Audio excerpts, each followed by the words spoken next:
Mən Xocavənd rayon Nərimanov kənd tam orta məktəbinin 11-ci sinif şagirdi Sevnik Əliyev.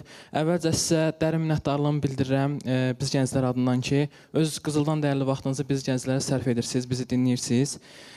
Biz bilirik ki, siz hər zaman gənclərə, gənc yazarlara dəstək olmuşsunuz. Sizin yaradıcılığınız biz gənclər üçün bir örnəkdir.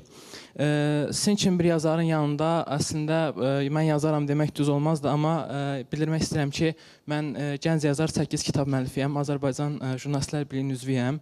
Elə sualım da gənc yazarlarla bağlıdır. Siz yaradıcılığa yeni qədəm qoyan gənc qələmlər haqqında nə fikirləşirsiniz, onlara nə kimi tövsiyələriniz var? Ən uzun zaman Yazıçılar Birliyinin sədri mən olmuşam. O birlər olub 3 il, 5 il dəyişiblər, sonra hamısı bir yerdə, məsələn, rəhmətli Mirzə müəllim, Mirzə İbrahimov, müxtəlif vaxtlarda olub, amma hamısını bir yerə yığanda 9 il olur. Mən isə 38 ildir Yazıçılar Birliyinin rəhbəriyəm və birinci gündən yazıçıların cavan nəslə qayğı göstərməyə, real qayğı göstərməyə çalışmışam.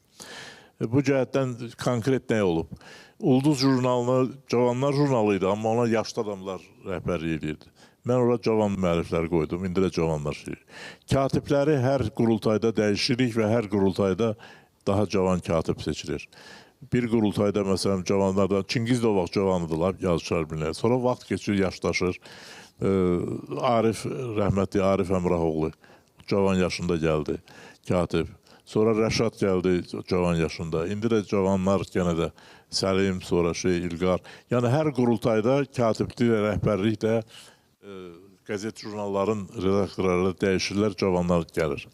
Ondan başqa Cavanlar Şurası yaratdıq. Ulduz jurnalı dediyim kimi bütünlüklə cavan yazıçıların ixtiyarına verildi. Redaktor da cavandı, işçiləri də cavanlardı.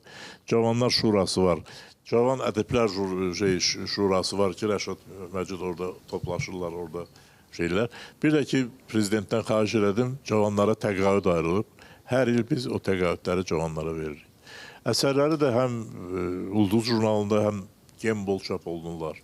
Mükafatlar veririk onlara. Nə mümkündürsə istedadlı cavanlara biz çalışırıq, kömək edirik. Çox sağ olun, Anar müəllim, dəyərli məsləhətlərinizə görə. Həqiqətən biz gənclər üçün çox dəyərlidir sizin məsləhətləriniz və istərdim ki, öz kitablarımdan bir neçəsini sizə təqdim edim. Sağ olun. Böyük məmnuniyyətlə.